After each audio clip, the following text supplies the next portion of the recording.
Hello everyone, welcome to this video. ಏನಪ್ಪ ಇವತ್ತೇನು special recipe ಮಾಡ್ತಾ ಇದ್ದಾಳೆ ಅಂತ ಅಂದ್ಕೊಂಡಿದ್ದೀರಾ? ಇವತ್ತಿನ ವಿಡಿಯೋದಲ್ಲಿ ಯಾವುದೇ ಥರ ರೆಸಿಪಿನ ತೋರಿಸ್ತಾ ಇಲ್ಲ. ಇವತ್ತಿನ ವಿಡಿಯೋದಲ್ಲಿ ನಾನು ದಿನನಿತ್ಯದ ಮಾರ್ನಿಂಗ್ ರೂಟೀನ್ನ ಶೇರ್ ಮಾಡ್ತಾ ಇದ್ದೀನಿ ನಿಮ್ಮೊಟ್ಟಿಗೆ. ಹಾಗೆಯೇ ಸ್ಪೆಷಲ್ಲಾಗಿರುವಂತಹ ಒಂದು ಪದಾರ್ಥದ ಬಗ್ಗೆ ನಾನು ಮಾಹಿತಿ ಕೊಡ್ತಿದ್ದೇನೆ. ಎಲ್ಲಿ ತಂದಿದ್ದು, ಹೇಗೆ ಅಂತೆಲ್ಲ ಮಾಹಿತಿ ಕೊಡ್ತಿದ್ದೇನೆ. ಹಾಗೆಯೇ ಮಕ್ಕಳಿಗೆ ಬುದ್ಧಿಶಕ್ತಿ ಹೆಚ್ಚಿಸಲು ಕಥೆಯ ಪ್ರಾಮುಖ್ಯತೆ ಏನು ಅನ್ನೋದ್ರ ಬಗ್ಗೆನೂ ಹೋಮ್ ಸ್ಕೂಲಿಂಗಲ್ಲಿ ಹೇಳ್ತಾ ಇದ್ದೇನೆ. ಈ ಒಂದು ವಿಡಿಯೋದಲ್ಲಿ ಇದಿಷ್ಟು ಐಟಮ್ಸನ್ನು ಕವರ್ ಮಾಡಿದ್ದೇನೆ.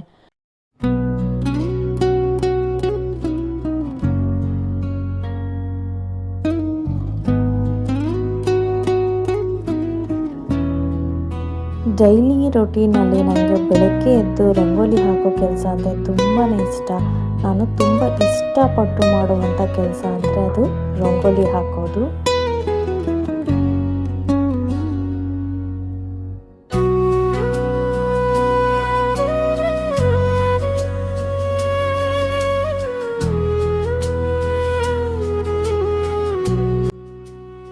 ನನಗೆ ತಮಿಳ್ನಾಡು ಸ್ಟೈಲ್ ರಂಗೋಲಿ ಇಷ್ಟ ಆಗುತ್ತೆ, ಫೆಸ್ಟಿವಲ್ ರಂಗೋಲಿ ಇಷ್ಟ ಆಗುತ್ತೆ. ಆದರೆ ನನಗೆ ಕಲಿಬೇಕು ಅಂತ ತುಂಬ ಇಂಟ್ರೆಸ್ಟ್ ಇದೆ. ಈಗ ಚಿಕ್ಕ ಮಕ್ಕಳು ಇದ್ದಾರೆ ಮನೆಯಲ್ಲಿ, ತುಂಬ ಕೆಲಸಗಳು ಇರೋದ್ರಿಂದ ನಾನು ಅದ್ರ ಬಗ್ಗೆ ಗಮನ ಕೊಡೋಕ್ಕೆ ಹೋಗಿಲ್ಲ. ಮುಂದೆ ನನಗೇನಾದರೂ ಟೈಮ್ ಸಿಕ್ತು ಅಂತಂದರೆ ನಾನು ಹೆಚ್ಚು ರಂಗೋಲಿ ವೀಡಿಯೋಸ್ನ ಶೇರ್ ಮಾಡಲಿಕ್ಕೆ ಇಷ್ಟಪಡ್ತೇನೆ.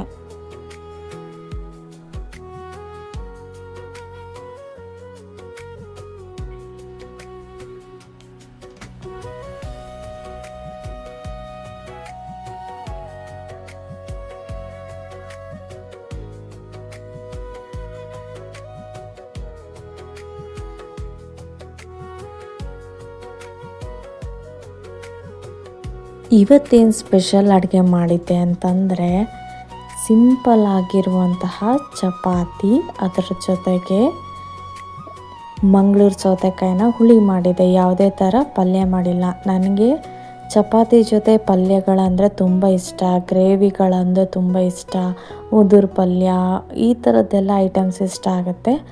ಆದರೆ ಇವತ್ತು ಮಂಗಳೂರು ಸೌತೆಕಾಯಿನ ಸಾಂಬಾರು ಮಾಡಿದ್ದೀನಿ. ಹಾಗೆಯೇ ಇನ್ನೊಂದು ಒಳ್ಳೆ ಸ್ಪೆಷಲ್ ಪ್ರಾಡಕ್ಟನ್ನು ನಮ್ಮ ಮನೆಯಲ್ಲಿ ತೊಗೊಂಬಂದಿದ್ರು. ಅದರ ಬಗ್ಗೆ ನಿಮ್ಮ ಹತ್ರ ಒಂದು ಚಿಕ್ಕದಾಗಿರುವಂಥ ಇನ್ಫಾರ್ಮೇಷನ್ನ ಶೇರ್ ಮಾಡಬೇಕು ಅಂತ ಇಷ್ಟಪಟ್ಟು ಅದರದ್ದು ಕೂಡ ವಿಡಿಯೋ ಮಾಡಿ ಹಾಕ್ತಾ ಇದ್ದೇನೆ. ಏನು ಅಂತಂದರೆ ಪ್ರತಿ ಸರಿ ನನಗೆ ಚಪಾತಿ ಮಾಡಲಿಕ್ಕೆ ಟೈಮ್ ಆಗೋದಿಲ್ಲ. ದಿನಕ್ಕೆ ಒಂದು ಹೊತ್ತಾದರೂ ನಾನು ಈ ಥರ ಗಟ್ಟಿ ಫುಡ್ ತಿನ್ನಬೇಕು ಅಂತ ಆಸೆ ಆಗುತ್ತೆ. ಹಾಗಾಗ್ಬಿಟ್ಟು ನಾನು ಈ ಥರ ರೊಟ್ಟಿನ ತರಿಸ್ಕೊಂಡಿದ್ದೀನಿ. ಒಂದು ಸಜ್ಜೆ ರೊಟ್ಟಿ, ಹಾಗೆಯೇ ಇನ್ನೊಂದು ಉತ್ತರ ಕರ್ನಾಟಕ ಫೇಮಸ್ಸು ಜೋಳದ ರೊಟ್ಟಿ. ಇದು ಖಡಕ್ ರೊಟ್ಟಿ ಅಂತ ಕರೀತಾರೆ. ಇದು ತುಂಬ ಟೇಸ್ಟಿಯಾಗಿ ಇರುತ್ತೆ. ನೋಡಿ ಎಷ್ಟು ತೆಳ್ಳಗೆ ಮಾಡಿದ್ದಾರೆ, ಎಷ್ಟು ಚೆನ್ನಾಗಿ ಮಾಡಿದ್ದಾರೆ. ನನಗಂತೂ ಆಶ್ಚರ್ಯ ಆಗುತ್ತೆ, ಇಷ್ಟು ಚೆನ್ನಾಗಿ ಹೆಂಗೆ ಮಾಡ್ತಾರಪ್ಪ ಇವರೆಲ್ಲ ಅಂತ. ನಾವು ಮಾಡಬೇಕಾದ್ರೆ ಗಟ್ಟಿಯಾಗಿರುತ್ತೆ ಅಥವಾ ದಪ್ಪ ಆಗುತ್ತೆ. ಇವರೆಷ್ಟು ತೆಳು ಮಾಡಿದ್ದಾರೆ ಅಂದರೆ ಹಪ್ಪಳದ ಥರ ಇದೆ. ಅಷ್ಟು ಚೆನ್ನಾಗಿ ಹೇಗೆ ಮಾಡ್ತಾರೋ ಏನೋ.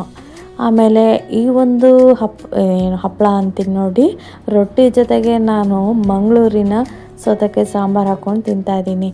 ಉತ್ತರ ಕರ್ನಾಟಕದ ಜೊತೆಗೆ ಮಕ್ಕಳ ಒಂದು ನೆನಪಿನ ಶಕ್ತಿ ಹೆಚ್ಚಿಸಲು ಕಥೆಗಳ ಜಾದು. ಹೌದು, ಹಳೆ ಕಾಲದಲ್ಲಿ ನಮಗೆ ಕಥೆಗಳನ್ನೆಲ್ಲ ಅಜ್ಜಿ ಹೇಳ್ತಾ ಇದ್ರು. ಆ ಕಥೆಗಳು ಈಗಲೂ ಕೂಡ ನಮಗೆ ನೆನಪಲ್ಲಿ ಉಳಿದಿದೆ.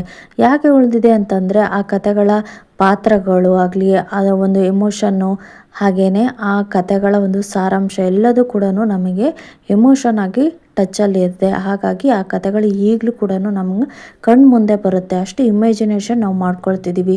ಇದೇ ಒಂದು ಟೆಕ್ನಿಕ್ಕು ನಮ್ಮ ಮಕ್ಕಳಿಗೆ ನಾವು ಪಠ್ಯಕ್ರಮದ ಒಂದು ಕಥೆಗಳಿಗೂ ನಾವು ಜೋಡಣೆ ಮಾಡ್ಬೋದು.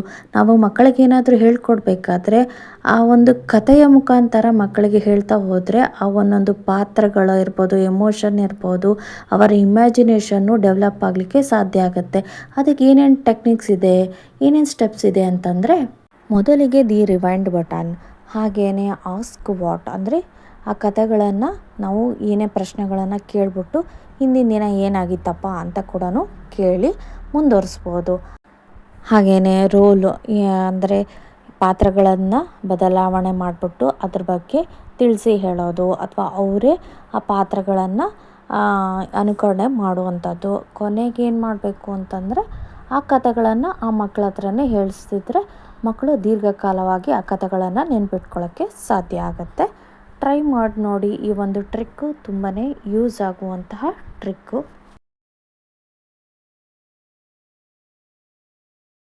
ಹೌದಪ್ಪ, ಭಾಷಾ ಒಂದು ಪಠ್ಯಕ್ರಮದಲ್ಲಿ ನಾವು ಕಥೆಗಳನ್ನೆಲ್ಲ ಇರುತ್ತೆ, ಅದನ್ನು ನಾವು ಹೇಳ್ಬೋದು. ಆದರೆ ಸಮಾಜ ವಿಜ್ಞಾನದ ಬಗ್ಗೆ ಏನು ಹೇಳ್ತೀರಾ ಅಂತ ಕೇಳ್ತಿದ್ದೀರಾ?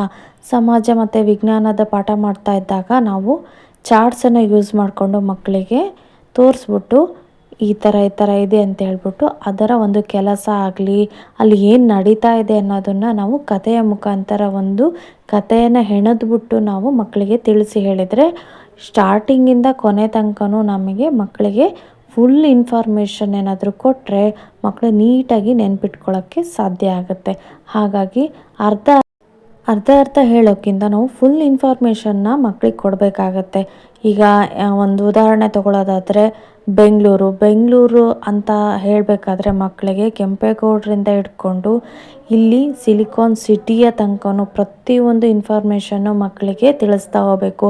ಆಗ ಮಾತ್ರ ಮಕ್ಕಳಿಗೆ ಬೆಂಗಳೂರು ಅಂದ್ರೇನು ಅಂತೆಲ್ಲ ಪ್ರತಿಯೊಂದು ಇನ್ಫಾರ್ಮೇಷನ್ನು ಮಕ್ಕಳಿಗೆ ಗೊತ್ತಾಗ್ತಾ ಹೋಗುತ್ತೆ.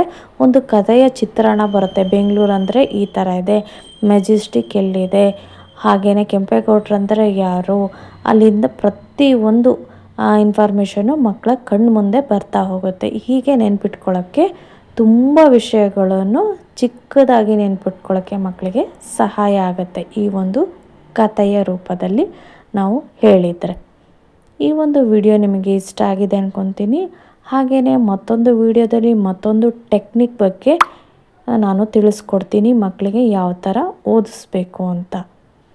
ಆದಷ್ಟು ನಿಮ್ಮ ಮಕ್ಕಳನ್ನು ಫ್ರೀ ಬಿಟ್ಟು ತಾವೇ ಓದ್ಕೊಳ್ಳೋ ಹಾಗೆ ಟ್ರೈ ಮಾಡಿ. ಯಾಕೆಂದರೆ ಮಕ್ಕಳು ದೊಡ್ಡವರಾಗ್ತಾ ಇದ್ದಾಗ ಆ ಮಕ್ಕಳಿಗೆ ತಾವೇ ಓದ್ಕೊಳ್ಳುವಂತಹ ಪ್ರಾಕ್ಟೀಸು ಆಗೋಗೆ ನೀವು ಪ್ರಯತ್ನ ಮಾಡಬೇಕಾಗತ್ತೆ. Spoon feeding is not good for the childrens. ಹಾಗೆ ಈ ಒಂದು ವಿಡಿಯೋ ಇಷ್ಟ ಆಗಿದೆ ಅಂದ್ಕೊತೀನಿ. ಮತ್ತೊಂದು ವಿಡಿಯೋದಲ್ಲಿ ಸಿಗೋಣ. Thanks for watching. ಬಾಯ್.